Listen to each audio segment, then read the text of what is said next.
ஜோதிடத்துல பாத்தீங்கன்னா மீன ராசிய உபய ராசி அப்படின்னு சொல்லி கூப்பிடுறோம். உபய ராசி அப்படின்னு சொல்றோம். உங்களுடைய ராசிநாதனே பார்த்தா குரு பகவான் தான். அப்போ அவர் எப்ப பயிற்சி ஆகிறார்? வருகின்ற ஜூன் 1ஆம் தேதி இரவு 1:50 மணிக்கு மிதுன ராசியில் இருந்தவர் கடகத்திற்கு 12 ஆண்டுகளுக்கு ஒரு முறை வரக்கூடிய உச்ச குருவாக அவர் பயிற்சி ஆகிறார். இப்ப பாத்தீங்கன்னா உங்கள் ராசி மீதே சனி பகவான் அமர்ந்து கொண்டிருக்கிறார். நல்லா ஆட்டம் போடுறார், நல்லா விளையாடுறார். பலருடைய இன்னல்களை என்னால் உணர முடிகின்றது. ஏன்னா மீன ராசிக்காரர்கள் பாத்தீங்கன்னா இப்போ ஜென்ம சனி நடந்துட்டு இருக்கு. இந்த ராசிக்காரர்களோட மனோபாவம் எப்படி இருக்குன்னு பாத்தீங்கன்னா இப்போ இந்த காலகட்டங்கள்ல நம்ம எதுக்குப்பா வம்பு அப்படின்னு ஒதுங்கிடுவாங்க, ஓரமா ஒதுங்கிடுவாங்க.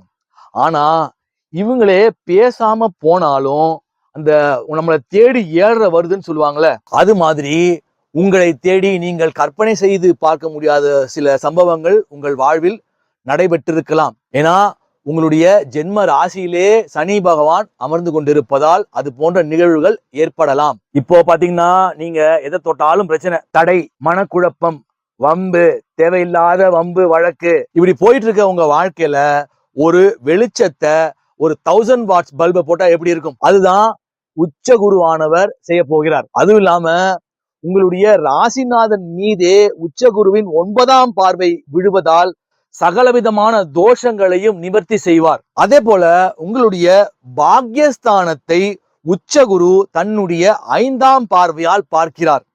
அதனால் உங்களுடைய பாக்யஸ்தானம் வலுப்பெற்று தந்தை வழியில் அனுகூலங்கள் ஏற்படும். சிலருக்கு தந்தை மூலமாக சொத்துக்கள் கூட கிடைக்கலாம், அல்லது தந்தையுடன் நல்லுறவு ஏற்படலாம். ஏதோ தந்தை வழியில் அனுகூலங்கள் ஏற்படும். உங்களுடைய ராசிக்கு பாத்தீங்கன்னா 5ஆம் பாவத்தில் போய் குரு அமர்வதால் புத்திர தடைகள் விலகி புத்திர பாக்கியம் இதுவரை கிட்டாதவர்களுக்கு கிட்டும். அதே போல பாத்தீங்கன்னா 5ஆம் பாவத்தை நம்ம மனோபாவம்னு சொல்லுவோம். ஒரு குழப்பமான மனநிலை, ஒரு ஸ்ட்ரெஸ்டா இருந்திருப்பீங்க, மன உளைச்சலா இருந்திருப்பீங்க.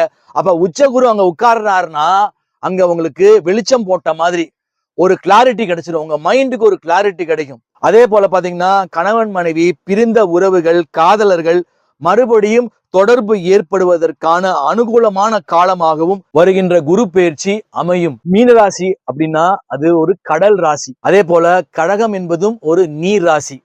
ஒரு நீர் ராசி கடகத்திலிருந்து நீர் ராசியான மீன ராசியை பார்க்கிறார். அதனால மீன ராசி அன்பர்கள் கடல் ஸ்தலமான ராமேஸ்வரம் அல்லது திருச்செந்தூர் சென்று அங்கு கடலில் நீராடுவது உங்கள் வாழ்வில் மேலும் சிறப்பை ஏற்படுத்தும். அதே போல திருச்செந்தூர் போய் கடல்ல நீராடி விட்டு முருகனை வழிபடுவதும் உங்கள் வாழ்வில் அனைத்து விதமான